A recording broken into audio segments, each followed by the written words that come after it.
ಆತ್ಮೀಯ ವಿದ್ಯಾರ್ಥಿ ಮಿತ್ರರೇ, ತಮಗೆಲ್ಲರಿಗೂ study time with Vivek YouTube ಚಾನಲ್ಗೆ ಆತ್ಮೀಯವಾದಂಥ ಸ್ವಾಗತ.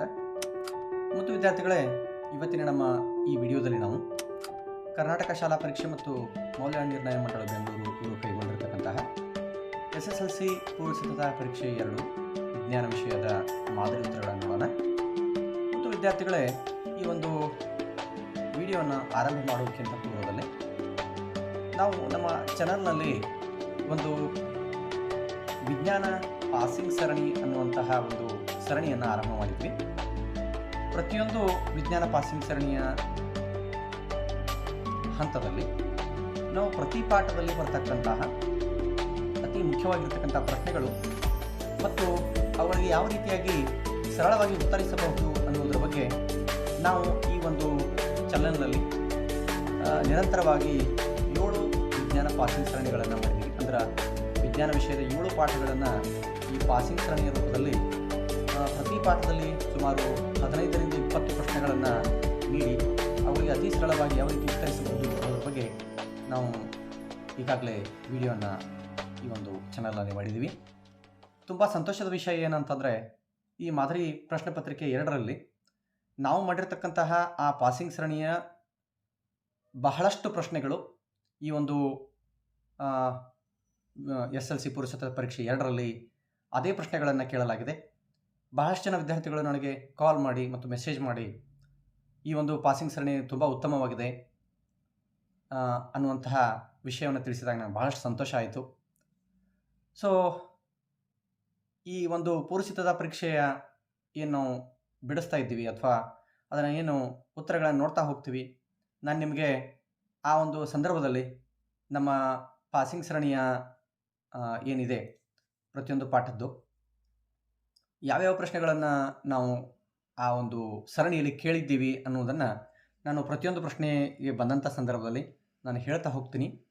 ಸುಮಾರು 40ರಿಂದ 50 ಅಂಕಗಳು ಆ ಒಂದು ಪಾಸಿಂಗ್ ಸರಣಿಯಿಂದನೇ ಬಂದಿದ್ದು. ಅದು 6 ಪಾಠಗಳನ್ನು ಸಹ ನಾನು ಅದೇ ರೀತಿಯ ಪಾಸಿಂಗ್ ಸರಣಿಯನ್ನು ಮಾಡುವವನಿದ್ದೇನೆ.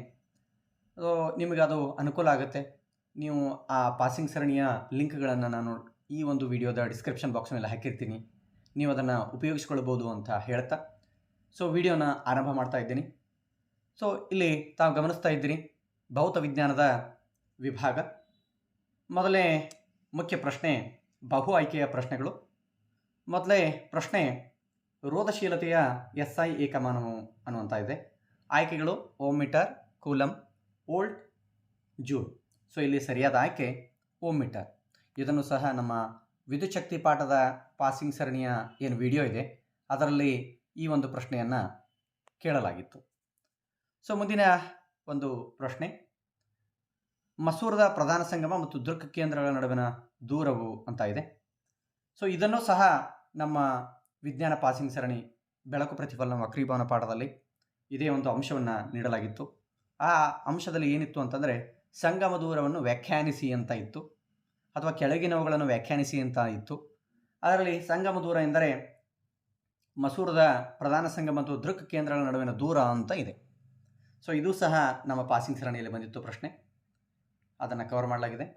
ಸೊ ಮುಂದಿನ ಪ್ರಶ್ನೆ ಬಲಗೈ ಹೆಬ್ಬೆರಳು ನಿಯಮದಲ್ಲಿ ಹೆಬ್ಬೆರಳು ಏನನ್ನು ಸೂಚಿಸುತ್ತದೆ ಅನ್ನುವಂತಹ ಪ್ರಶ್ನೆ. ಇದು ವಿದ್ಯುತ್ ಪ್ರವಾಹದ ದಿಕ್ಕನ್ನು ಸೂಚಿಸುತ್ತದೆ. ಇದು ಸಹ ನಮ್ಮ ಪಾಸಿಂಗ್ ಸರಣಿಯಲ್ಲಿ ಬಂದಿತ್ತು. ಮುಂದಿನ ಪ್ರಶ್ನೆ ಗೃಹ ಬಳಕೆಯ ವಿದ್ಯುತ್ ಮಂಡಲದಲ್ಲಿ ಫ್ಯೂಸ್ನ ಪಾತ್ರವನ್ನು ತಿಳಿಸಿ. ಇದನ್ನು ಸಹ ನಾವು ನಮ್ಮ ಪಾಸಿಂಗ್ ಸರಣಿಯಲ್ಲಿ ಕವರ್ ಮಾಡಿದ್ವಿ. ಹ್ರಸ್ವ ಮಂಡಲ ಅಥವಾ ಓವರ್ಲಿಂಡ್ನಿಂದ ಆಗ್ತಕ್ಕಂಥ ಹಾನಿಯಿಂದ ವಿದ್ಯುತ್ ಉಪಕರಣಗಳನ್ನು ರಕ್ಷಿಸುವಂಥ ಕೆಲಸವನ್ನು ಇದು ವಿದ್ಯುತ್ ಫ್ಯೂಸ್ ಮಾಡುತ್ತದೆ ಅನ್ನುವಂಥದ್ದು. ಇನ್ನು ಮುಂದಿನ ಪ್ರಶ್ನೆ 2 ಅಂಕದ ಪ್ರಶ್ನೆಗಳು. ವಿದ್ಯುತ್ ಪ್ರವಾಹವಿರುವ ವೃತ್ತಾಕಾರದ ವಾಹಕ ಸುರುಳಿಯಿಂದ ಉಂಟಾಗುವ ಕಾಂತಕ್ಷೇತ್ರವನ್ನು ಹೆಚ್ಚಿಸುವ ಯಾವುದಾದರೂ 2 ವಿಧಾನಗಳನ್ನು ಬರೆಯಿರಿ ಅನ್ನುವಂಥದ್ದು. ವಿದ್ಯುತ್ ಪ್ರವಾಹದ ಕಾಂತೀಯ ಪರಿಣಾಮಗಳ ಪಾಠದಲ್ಲಿ ಬರ್ತಕ್ಕಂತಹ ಈ ಒಂದು ಪ್ರಶ್ನೆಯನ್ನು ನಾವು ನಮ್ಮ ಪಾಸಿಂಗ್ ಸರಣಿಯಲ್ಲಿ ಕವರ್ ಮಾಡಿದ್ವಿ. ಇದಕ್ಕೆ ಉತ್ತರವನ್ನು ನೋಡೋಣ. ಸುರುಳಿಯಲ್ಲಿನ ವಿದ್ಯುತ್ ಪ್ರವಾಹವನ್ನು ಹೆಚ್ಚಿಸುವುದು ಮತ್ತು ಸುರುಳಿಗಳ ಸುತ್ತಗಳ ಸಂಖ್ಯೆಯನ್ನು ಹೆಚ್ಚಿಸುವಂಥದ್ದು ಅಂತ. ಮುಂದಿನ ಪ್ರಶ್ನೆ ಕೊಟ್ಟಿರುವ ಚಿತ್ರವನ್ನು ಗಮನಿಸಿ. ವಿದ್ಯುತ್ ಮಂಡಲದಲ್ಲಿನ ಒಟ್ಟು ರೋಧ 4 ಆದರೆ S ರೋಧಕದ ರೋಧವನ್ನು ಕಂಡುಹಿಡಿಯಿರಿ ಅನ್ನುವಂಥದ್ದು. ಮತ್ತು ವಿದ್ಯಾರ್ಥಿಗಳು ತಾವು ಈ ಒಂದು ಒಂದು ನಕ್ಷೆಯನ್ನು ತಾವು ಗಮನಿಸ್ತಾ ಇದ್ದೀರಿ, ವಿದ್ಯುತ್ ಮಂಡಲದ ನಕ್ಷೆ.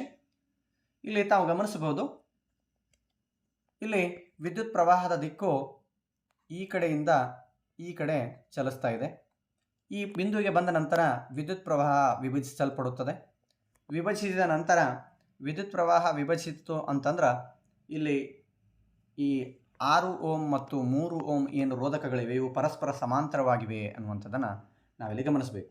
ಸೊ ಆದ್ದರಿಂದ ಮೊದಲನೇದಾಗಿ ಏನು ಮಾಡಬೇಕಂತಂದ್ರೆ ಈ 6 ಓಮ್ ಮತ್ತು 3 ಓಮ್ ಏನು ರೋಧಕಗಳಿವೆ ಇವುಗಳ ರೋಧವನ್ನು ನಾವು ಕಂಡುಹಿಡ್ಕೋಬೇಕಾಗುತ್ತೆ. ಆದ್ದರಿಂದ ಸಮಾಂತರ ಜೋಡಣೆಯಲ್ಲಿನ ರೋಧ 1/Rp = 1/6 + 1/3. ಸೊ ಇವುಗಳನ್ನು ಲೆಕ್ಕಿಸಿದಾಗ ನಮಗೆ ಬರ್ತಕ್ಕಂತಹ ಉತ್ತರ ಏನು ಅಂತಂದರೆ 2 ಓಮ್. ಅವ್ರು ಏನು ಹೇಳಿದ್ದಾರೆ ಅಂತಂದ್ರೆ ಮಂಡಲದ ಒಟ್ಟು ರೋಧ 4 ಆದಾಗ ಸೊ ಎಕ್ಸ್ನ ರೋಧ ಎಷ್ಟು ಅನ್ನುವಂಥ ಪ್ರಶ್ನೆಯನ್ನು ಕೇಳಲಾಗಿದೆ. ಸೊ ಆವಾಗ 4 ಓಮ್ = 2 ಓಮ್ ಪ್ಲಸ್ ಎಕ್ಸ್ ಅಂತ ಇಟ್ಟಾಗ ಸೊ ಇಲ್ಲಿ ಎಕ್ಸ್ನ ಬೆಲೆ ನಮಗೆ ದೊರೆಯುತ್ತೆ 2 ಓಮ್. ಸೊ ಮುಂದಿನ ಪ್ರಶ್ನೆ, ಕೊಟ್ಟಿರುವ ಚಿತ್ರವನ್ನು ಗಮನಿಸಿ ಕೆಳಗಿನ ಪ್ರಶ್ನೆಗಳಿಗೆ ಉತ್ತರಿಸಿರಿ. ಇಲ್ಲಿ ತಾವು ಗಮನಿಸ್ತಾ ಇದ್ದೀರಿ ಚಿತ್ರವನ್ನು, ಒಂದು ಬಿಳಿಯ ಬೆಳಕನ್ನು ನಾವು ಒಂದು ಹಸಿರು ಬಣ್ಣದ ಪಾರದರ್ಶಕ ಗಾಜಿನ ಮೂಲಕ ಹಾಯಿಸಿದ್ದೇವೆ. ಸೊ ಮನೆಯ ಕಿಟಕಿಗಳು ಅವುಗಳ ಗಾಜುಗಳು ಹಸಿರು ಬಣ್ಣದ್ದಾಗಿದ್ದರೆ ಸೂರ್ಯನಿಂದ ಬರುವಂತಹ ಬೆಳಕಿನ ಕಿರಣಗಳು ಆ ಹಸಿರು ಗಾಜಿನ ಮೂಲಕ ಹಾಯ್ದು ಒಳಗಡೆ ಬಂದು ಅಂತಂದ್ರೆ ಆ ಬೆಳಕಿನ ಕಿರಣ ಏನಾಗಿರುತ್ತೆ, ಯಾವ ಬಣ್ಣದ್ದಾಗಿರುತ್ತೆ ಅಂತಂದರೆ ಹಸಿರು ಬಣ್ಣದ್ದಾಗಿರುತ್ತೆ. ಯಾವಾಗ ಹಸಿರು ಬೆಳಕನ್ನು ನಾವು ಅಶ್ರಕ ಪಟ್ಟಕದ ಮೂಲಕ ಹಾಯಿಸುತ್ತೇವೆಯೋ ಆವಾಗ ಅದು ವಕ್ರೀಭವನ ಹೊಂದದ, ಆದರೆ ಆ ಬೆಳಕು ಇನ್ನಷ್ಟು ಬೆಳಕಿನ ಬಣ್ಣಗಳಾಗಿ ಪರಿವರ್ತನೆ ಆಗುವುದಿಲ್ಲ ಅನ್ನುವಂಥದ್ದು. ಸೊ ಇದಕ್ಕೆ ಸಂಬಂಧಿಸಿದಂತೆ ಉತ್ತರವನ್ನು ನೋಡ್ತಾ ಹೋಗೋಣ. ಎ ಎಂದು ಸೂಚಿಸಿದ ಬೆಳಕಿನ ಕಿರಣದ ಬಣ್ಣ ಹಸಿರು. ಹಸಿರು ಬಣ್ಣದ ಗಾಜಿನ ಮೂಲಕ ಬರುವ ಬೆಳಕು ಹಸಿರು ಬಣ್ಣದ್ದೇ ಆಗಿರುತ್ತದೆ ಅನ್ನುವಂಥದ್ದು. ಇನ್ನು ಬಿ ಎಂದು ಸೂಚಿಸಿದ ಬೆಳಕಿನ ಕಿರಣವೂ ಸಹ ಹಸಿರು ಬಣ್ಣದ್ದೇ ಆಗಿರುತ್ತದೆ.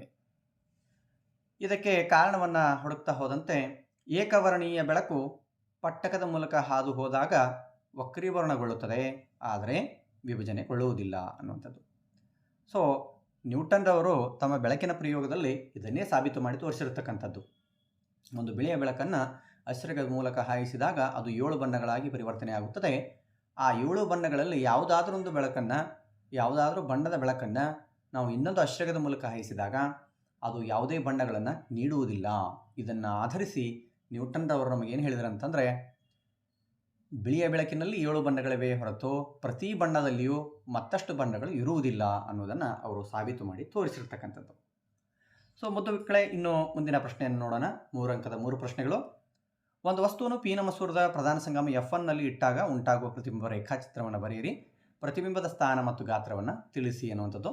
ಚಿತ್ರಕ್ಕೆ ಸಂಬಂಧಿಸಿದಂತೆ ಪೀನ ಮಸೂರ ಮತ್ತು ನಿಮ್ನ ದರ್ಪಣಗಳಲ್ಲಿ ಉಂಟಾಗುವ ರೇಖಾನಕ್ಷೆಗಳು ಬಹಳಷ್ಟು ಮುಖ್ಯವಾಗಿವೆ. ಇವೆಲ್ಲವುಗಳನ್ನು ತಯಾರಿ ಮಾಡಿಕೊಳ್ಳಬೇಕು. ಇವುಗಳನ್ನು ಸಹ ನಾವು ನಮ್ಮ ಹಳೆಯ ವಿಡಿಯೋಗಳಲ್ಲಿ ಮುಖ್ಯವಾದಂತಹ ಚಿತ್ರಗಳು ಯಾವುವು ಅನ್ನೋದ್ರ ಬಗ್ಗೆ ನಾವು ನಮ್ಮ ವಿಡಿಯೋಗಳಲ್ಲಿ ಅವುಗಳನ್ನು ಕವರ್ ಮಾಡಿದ್ದೀವಿ. ಸೊ ಮುಂದಿನ ಪ್ರಶ್ನೆಯನ್ನು ತಾವು ಗಮನಿಸ್ತಾ ಇದ್ದೀರಿ. ಸಮೀಪ ದೃಷ್ಟಿ ಅಥವಾ ಮಯೋಪಿಯಾ ಎಂದರೇನು? ಸಮೀಪ ದೃಷ್ಟಿ ಉಂಟಾಗಲು ಕಾರಣಗಳೇನು? ಸಮೀಪ ದೃಷ್ಟಿಯ ಪರಿಹಾರಕ್ಕೆ ಬಳಸುವ ಮಸೂರದ ವಿಧವನ್ನು ಹೆಸರಿಸಿ ಅನ್ನುವಂಥದ್ದು. ಇಲ್ಲಿ ಸಮೀಪದ ವಸ್ತುಗಳು ಸ್ಪಷ್ಟವಾಗಿ ಕಾಣುತ್ತವೆ, ಆದರೆ ದೂರದ ವಸ್ತುಗಳು ಸ್ಪಷ್ಟವಾಗಿ ಕಾಣುವುದಿಲ್ಲ. ಕಣ್ಣಿನ ಈ ದೋಷವನ್ನು ಸಮೀಪ ದೃಷ್ಟಿ ಅಂತ ಹೇಳಿ ಕರಿತೀವಿ. ಇದಕ್ಕೆ ಕಾರಣಗಳನ್ನು ನೋಡ್ತಾ ಹೋದಂತೆ ಕಣ್ಣಿನ ಮಸೂರದ ವಕ್ರತೆ ಹೆಚ್ಚಾಗುವುದು ಅಥವಾ ಕಣ್ಣಿನ ಗುಡ್ಡೆ ಉದ್ದವಾಗಿರುವುದು. ಇನ್ನು ಇದಕ್ಕೆ ಪರಿಹಾರ ಸೂಕ್ತ ಸಾಮರ್ಥ್ಯದ ನಿಮ್ನ ಮಸೂರದ ಕನ್ನಡಕವನ್ನು ಬಳಸುವುದು. ಮುಂದಿನ ಪ್ರಶ್ನೆ, ಟಿಂಡಾಲ್ ಪರಿಣಾಮ ಎಂದರೇನು? ಚದುರಿದ ಕಣಗಳ ಯಾವ ಗುಣವು ಚದುರಿದ ಬೆಳಕಿನ ಬಣ್ಣವನ್ನು ನಿರ್ಧರಿಸುತ್ತದೆ ಅನ್ನುವಂಥದ್ದು. ಮಾಧ್ಯಮದ ಕಣಗಳಿಂದ ಬೆಳಕಿನ ಚದುರಿಕೆ ಉಂಟಾಗುವುದನ್ನು ಟಿಂಡಾಲ್ ಪರಿಣಾಮ ಅಂತ ಹೇಳಿ ಕರಿತೀವಿ. ಚದುರಿಸುವ ಕಣಗಳ ಗಾತ್ರವು ಚದುರಿದ ಬೆಳಕಿನ ಬಣ್ಣವನ್ನು ನಿರ್ಧರಿಸುತ್ತದೆ. ಇನ್ನು ಅದೇ ರೀತಿಯಾಗಿ ಇನ್ನೊಂದು ಪ್ರಶ್ನೆ ಕೇಳಲಾಗಿದೆ. ಅಪಾಯದ ಸೂಚಕ ಸಂಕೇತ ಬೆಳಕಿನ ಬಣ್ಣವು ಯಾವುದು ಅನ್ನುವಂಥದ್ದು. ಇದು ಕೆಂಪು ಬಣ್ಣ ಅನ್ನುವಂಥದ್ದು. ಮುಂದಿನ ಪ್ರಶ್ನೆ, ಒಂದು ಪಾರದರ್ಶಕ ಗಾಜಿನ ಹಾಳೆಯನ್ನು ದಂಡಕಾಂತವೊಂದರ ಮೇಲೆ ಇಡಲಾಗಿದೆ. ಗಾಜಿನ ಹಾಳೆಯ ಮೇಲೆ ಕಬ್ಬಿಣದ ರಜಗಳನ್ನು ಸಿಂಪಡಿಸಿ ತಟ್ಟಿದಾಗ ಈ ಕೆಳಗಿನ ವೀಕ್ಷಣೆಗಳನ್ನು ಮಾಡಲಾಗಿದೆ. ಹಾಗಾದರೆ ವೀಕ್ಷಣೆಗಳನ್ನು ಪ್ರಯೋಗ ಮಾಡಿದ ನಂತರ ಏನು ವೀಕ್ಷಣೆಗಳೇ ಬಂದಿವೆ ಆ ವೀಕ್ಷಣೆಗಳನ್ನು ಗಮನಿಸಿ ಉತ್ತರಗಳನ್ನು ನೀಡಬೇಕಾಗುತ್ತೆ. ಇದನ್ನು ಸಹ ನಮ್ಮ ಪಾಸಿಂಗ್ ಸರಣಿಯಲ್ಲಿ ನಾವು ಅದನ್ನು ಕವರ್ ಮಾಡಿದ್ದೀವಿ. ಸೊ ಹಾಗಾದರೆ ಕಬ್ಬಿಣದ ರಜಗಳಿಂದ ಸಮಾಂತರವಲ್ಲದ ವಕ್ರರೇಖೆಗಳು ಉಂಟಾಗಿವೆ ಅನ್ನುವಂತಹ ಏನು ಪ್ರಯೋಗದ ವೀಕ್ಷಣೆ ಇದೆ ಅದರ ಆಧಾರದ ಮೇಲೆ ಸಾಬೀತಾಗಿರತಕ್ಕಂತಹ ಒಂದು ಗುಣ ಯಾವುದು ಅಂತಂದರೆ ದಂಡಕಾಂತದ ಸುತ್ತಲಿನ ಬಲರೇಖೆಗಳು ಸಮಾಂತರವಲ್ಲದ ವಕ್ರರೇಖೆಗಳಾಗಿರುತ್ತವೆ. ಅವು ಪರಸ್ಪರ ಎಂದಿಗೂ ಛೇದಿಸುವುದಿಲ್ಲ ಅನ್ನುವಂತಹ ಏನು ಪಾಯಿಂಟ್ ಇದೆ ಅದನ್ನು ನಾವಿಲ್ಲಿ ಬರೀಬೇಕಾಗುತ್ತೆ. ಇನ್ನು ಎರಡನೇ ವೀಕ್ಷಣೆ ಏನಿದೆ ಅಂತಂದರೆ, ಕಾಂತ ಧ್ರುವಗಳ ಬಳಿ ಕಬ್ಬಿಣದ ರಜೆಗಳು ಒತ್ತೊತ್ತಾಗಿವೆ ಅನ್ನುವಂಥದ್ದು. ಇದರ ಆಧಾರದ ಮೇಲೆ ಸಾಬೀತಾಗಿರತಕ್ಕಂತಹ ಒಂದು ಗುಣ ಯಾವುದು ಅಂತಂದರೆ, ಕಾಂತದ ಧ್ರುವಗಳ ಬಳಿ ಕಾಂತಕ್ಷೇತ್ರವು ಅಧಿಕವಾಗಿರುತ್ತದೆ. ಇನ್ನು ಅದೇ ರೀತಿಯಾಗಿ ಮೂರನೇ ಏನು ವೀಕ್ಷಣೆ ಇದೆ, ಪ್ರಯೋಗದ ವೀಕ್ಷಣೆ, ದಂಡಕಾಂತದಿಂದ ದೂರ ಸರಿದಂತೆ ಕಬ್ಬಿಣದ ರಜೆಗಳ ಹರಡುವಿಕೆ ವಿರಳವಾಗಿದೆ. ಸೊ ಇದಕ್ಕೆ ಸಂಬಂಧಿಸಿದಂತೆ ಒಂದು ಗುಣ ಯಾವುದು ಅಂತಂದರೆ, ದಂಡಕಾಂತದಿಂದ ದೂರ ಸರಿದಂತೆ ಕಾಂತಕ್ಷೇತ್ರವು ಕ್ಷೀಣಿಸುತ್ತದೆ. ಇನ್ನು ಅದೇ ರೀತಿಯಾಗಿ ಇನ್ನೊಂದು ಪ್ರಶ್ನೆ ಇದೆ. ಕೊಟ್ಟಿರುವ ಚಿತ್ರವು ಎಲೆಕ್ಟ್ರಾನ್ಗಳ ಪುಂಜವೊಂದು ಕಾಂತಕ್ಷೇತ್ರವನ್ನು ಲಂಬವಾಗಿ ಪ್ರವೇಶಿಸಿದಾಗ ಆಗುವ ವಿಚಲನೆಯನ್ನು ತೋರಿಸುತ್ತದೆ.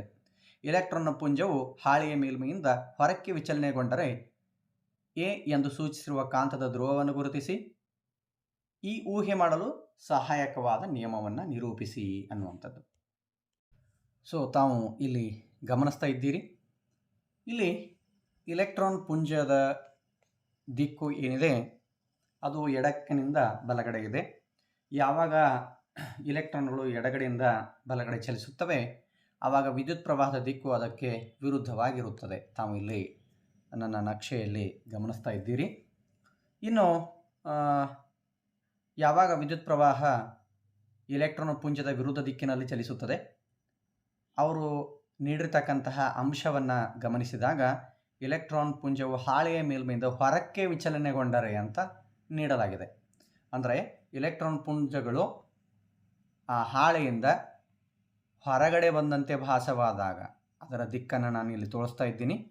ಇದು ವಿದ್ಯುತ್ ಪ್ರವಾಹದ ದಿಕ್ಕು, ಇದು ವಿಚಲನೆಯ ದಿಕ್ಕಾದರೆ ಕಾಂತಕ್ಷೇತ್ರದ ದಿಕ್ಕು ಮೇಲಿನಿಂದ ಕೆಳಗಡೆ ಇರುತ್ತೆ. ಅಂದರೆ ಕಾಂತಕ್ಷೇತ್ರವು ನೋಡ್ರಿ, ಕಾಂತೀಯ ಬಲರೇಖೆಗಳು ಯಾವಾಗಲೂ ಉತ್ತರದಿಂದ ದಕ್ಷಿಣಕ್ಕೆ ಚಲಿಸುತ್ತವೆ. ಅಂದರೆ ಇದು ಕಾಂತಧ್ರುವ ಎ ಏನಿದೆ ಇದು ಎನ್ ಧ್ರುವ ಆದರೆ ಕಾಂತಧ್ರುವ ಬಿ ಏನಿದೆ ಇದು ಎಸ್ ಧ್ರುವ ಇರುತ್ತೆ. ಸೊ ಆದ್ದರಿಂದ ಈ ಎಲ್ಲ ವಿಷಯಗಳನ್ನು ಗಮನದಲ್ಲಿರಿಸಿಕೊಂಡು ಉತ್ತರವನ್ನು ನೋಡಿದಾಗ ಎ ಎಂದು ಸೂಚಿಸಿರುವ ಕಾಂತದ ಧ್ರುವ ಉತ್ತರ ಧ್ರುವ. ಈ ಊಹೆಯನ್ನು ಊಹೆ ಮಾಡಲು ಸಹಾಯವಾದ ನಿಯಮ ಫ್ಲೆಮಿಂಗನ ಎಡಗೈ ನಿಯಮ. ಎಡಗೈನ ಹೆಬ್ಬೆರಳು, ತೋರು ಬೆರಳು ಮತ್ತು ಮಧ್ಯದ ಬೆರಳುಗಳನ್ನು ಲಂಬವಿರುವಂತೆ ನೋಡಿದಾಗ ತೋರು ಬೆರಳು ಕಾಂತಕ್ಷೇತ್ರದ ದಿಕ್ಕನ್ನು, ಮಧ್ಯದ ಬೆರಳು ವಿದ್ಯುತ್ ಪ್ರವಾಹದ ದಿಕ್ಕನ್ನು ಸೂಚಿಸಿದರೆ ಹೆಬ್ಬೆರಳು ವಾಹಕದ ಮೇಲೆ ವರ್ತಿಸುವ ಬಲದ ದಿಕ್ಕನ್ನು ಸೂಚಿಸುತ್ತದೆ. ಮುಂದಿನ ಪ್ರಶ್ನೆ 4 ಅಂಕದ ಪ್ರಶ್ನೆಗಳು. ವರ್ಧನೆ ಎಂದರೇನು? ಒಂದು ಮಸೂರದಿಂದ ಉಂಟಾದ ಪ್ರತಿಬಿಂಬದ ವರ್ಧನೆಯು +2 ಆದರೆ ಆ ಮಸೂರದ ವಿಧಗಳನ್ನು ತಿಳಿಸಿ ಎನ್ನುವಂಥದ್ದು. ಮಸೂರದಿಂದ ಉಂಟಾದ ಪ್ರತಿಬಿಂಬದ ಗಾತ್ರಕ್ಕೂ ಮತ್ತು ವಸ್ತುವಿನ ಗಾತ್ರಕ್ಕೂ ಇರುವ ಅನುಪಾತನ ವರ್ಧನೆ ಅಂತ ಕರೀತಾರೆ.